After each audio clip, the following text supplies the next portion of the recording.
तो दोनों मुख्तलिफ पहलू हैं। उधर बाइकाट करिए लेकिन तरीके से करिए, और इधर सपोर्ट करिए तो तरीके से करिए।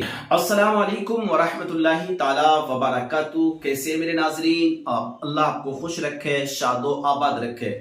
मेरे दोस्तों और मेरे प्यारे नाजरीन, देखिए फिलिस्तीन और गाजा के मामला से आप पूरी तरह से आगाह हैं। वहां पर क्या चल रहा है और वहां पर कैसे हालात बर्पा हो गए हैं। फिलिस्तीन के मामले में मैं इसलिए कुछ बातें अर्ज करना चाहता हूं आपसे, उनको तवज्जो के साथ सुनिएगा। देखिए बहुत सारी तहरीकें हैं, बहुत सारे लोग हैं जो अल्हम्दुलिल्लाह फिलिस्तीन का साथ देने की बात कर रहे हैं, और बहुत सारे लोग ऐसे हैं जिनकी एक तादाद है हिंदुस्तान के अंदर भी, और अपना वो जज्बा बाहर निकालते हैं, जो उनके दीन की कैफियत है या हमदर्दी की कैफियत है उसको वो बाहर निकालते हैं, और एक जुलूस की कैफियत और एक इज्तिमे की कैफियत, जलसे और जुलूस वो लोग कर रहे हैं, और बाइकआउट कर रहे हैं उन इजरायली प्रोडक्ट का जो इजराइल बनाता है, वो बेचता है मार्केट में। तो यहां पर मैं दो बातें अर्ज करना चाहता हूं। एक बात ये कि हम इजरायली प्रोडक्ट का बाइकाट करें, अल्हम्दुलिल्लाह अच्छी बात है, आप करिए। मैंने कई सारी वीडियो देखी हैं जहां पर लोग अपनी दुकानों से कोल्ड ड्रिंक वगैरह की बोतलें निकाल रहे हैं और उनको रोड पर फेंक रहे हैं, उनको तोड़ मरोड़ कर उनका जो लिक्विड है वो बाहर फेंकने की कोशिश कर रहे हैं। सबसे पहली बात मैं यहां पर एक आपसे एक मशवरतन अर्ज करना चाहता हूं। आप बाइकआउट कर रहे हैं, अल्हम्दुलिल्लाह बाइकआउट करिए। देखिए आपने कंपनी से माल खरीदा है, तो आपने अपनी दुकान में माल रखा है, तो अब जो ये माल आपकी दुकान में रखा है ये किसका माल है? अब ये इजराइल का माल नहीं है। अब ये आप रकम दे करके इस माल को खरीद कर लाए हैं और अपनी दुकान में इसको रखा है, ये आपका माल है। अब उसका माल नहीं बचा है, हाँ ब्रांड उसका है ये कह सकते हैं, लेकिन आपको बाइकाट उस वक्त करना चाहिए कि जब उसके प्रोडक्ट को आप मार्केट से खरीद कर ही ना लाएं। उस वक्त बाइकाट होना तो ज्यादा बेहतर होगा, क्योंकि जो रकम आपको देनी थी वो रकम तो आप देकर आ गए ना। मैं दुकानदारों की बात कर रहा हूं, मैं रिटेलरों की बात नहीं कर रहा हूं। जो बंदा एक दो पीस पीने के लिए खरीद कर लाता है मैं उनकी बात नहीं कर रहा हूं, मैं दुकानदारों की बात कर रहा हूं। दुकानदार तो होलसेल के रूप में कंपनी से माल खरीद कर ले आया, पेमेंट उसको कराया, अब अपनी दुकान के माल को रोड पर फेंक रहा है, तो इसमें नुकसान किसका है? इजराइल का नहीं है, क्योंकि इजराइल को तुम पेमेंट करके आ चुके हो। अब जो नुकसान है वो तुम्हारा अपना पर्सनली जाती नुकसान है। जो तुम मार्केट में इस तरह से कर रहे हो ये आपका अपना नुकसान है, और शायद मुझे ऐसा लगता है कि शरीयत में ये नुकसान तुम्हें अपने आप को पहुंचाने की इजाजत नहीं होगी। शरीयत ने अपने आप को नुकसान पहुंचाने की इजाजत नहीं दी होगी। तो बहरहाल जो माल आपने खरीदा है उस माल को आप बेचिए, अपनी पूंजी अपनी रकम कम से कम निकाल लीजिए। अब रहा सवाल ये कि नेक्स्ट टाइम हमें क्या करना है।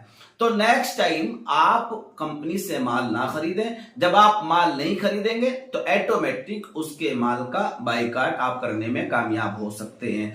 तो पहली बात तो मेरी ये थी, और दूसरी बात ये है कि बहुत सारे लोग अपने दिल में उमंगे लेके घूम रहे हैं कि भाई हम फिलिस्तीन के लोगों का, गाजा के लोगों का हम सहयोग करना चाहते हैं, उनकी सपोर्ट करना चाहते हैं, लेकिन क्या करें? अब फिलिस्तीन तो जा नहीं सकते, गाजा हम जा नहीं सकते, तो हम क्या करें?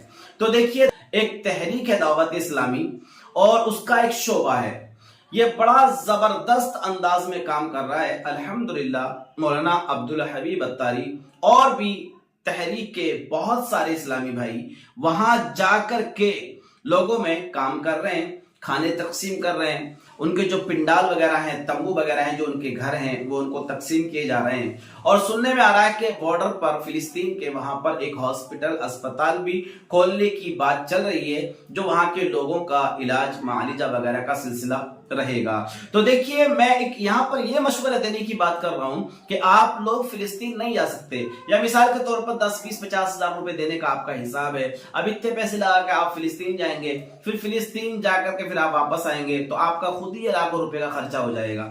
تو بہرحال آپ اگر دل میں خواہش رکھتے ہیں، تمنا رکھتے ہیں کہ بھئی ہم بھی فلسطین کے لوگوں کو سپورٹ کریں، غزہ کے لوگوں کو سپورٹ کریں، ان کی مدد کریں، جیسے بھی ہو دامے درمے سخنے جتنی بھی ہو سکے، تو الحمدللہ ہمارے سامنے ایک تحریک بڑی پیاری ہے دعوت اسلامی۔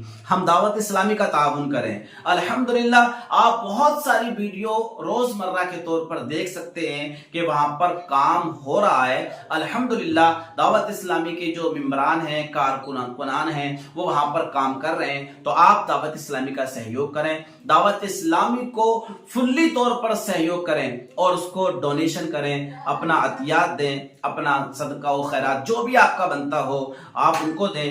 تو مجھے امید ہے کہ دعوت اسلامی ایک ایسی تحریک ہے الحمدللہ جو آپ کا پیسہ بالکل سیف رکھے گی، سیکیور رکھے گی، اور آپ کی مدد کو فلسطینی مسلمانوں تک، غزہ کے مسلمانوں تک جیسے ہی بخوبی ایک امانت دار انسان کسی کی امانت کو پہنچاتا ہے، آپ کی رقم، آپ کی پونجی کو الحمدللہ فلسطین غزہ کے مسلمانوں میں پہنچا دیا جائے گا۔ تو ہم اگر دل میں خواہش رکھ کے گھوم رہے کہ بھئی ہم بھی کچھ کر لیتے، ہم بھی کچھ ڈونیٹ کر دیتے، ہم بھی امداد کر دیتے، تو ایک بہترین ذریعہ آپ کے سامنے دعوت اسلامی کا ہے جس کے ذریعے سے آپ فلسطین اور غزہ کے مسلمانوں کی مدد کر سکتے ہو الحمدللہ۔ تو میری ان دو باتوں کو ذہن میں رکھیے گا۔ پہلا، بائیکاٹ آپ کریں تو بالکل کریں، میں اس بات پر سہمت ہوں، کیونکہ ہمیں اگر دوسرے کو کمزور کرنا ہے تو اس کے پروڈکٹ کو ہمیں بائیکاٹ کی لسٹ میں لانا ہوگا، تو آپ بائیکاٹ کریں۔ اور دوسرا بات یہ ہے کہ آپ اگر فلسطین کے لوگوں کی مدد کرنا چاہتے ہیں، ادھر اسرائیل کا بائیکاٹ کرنا چاہتے ہیں، ادھر فلسطین کے لوگوں کا ہم سپورٹ کرنا چاہتے ہیں، تو دونوں مختلف پہلو ہیں۔ ادھر بائیکاٹ کریے لیکن طریقے سے کریے، اور ادھر سپورٹ کریے تو طریقے سے کریے۔ شاید میری یہ دونوں باتیں آپ کو سمجھ میں آ گئی ہوں گی۔ اللہ آپ کو خوش رکھے، شاد و آباد رکھے۔ اگر چینل پر آپ پہلی بار آئیں تو ضرور چینل کو سبسکرائب کر دیجئے گا۔ اللہ حافظ۔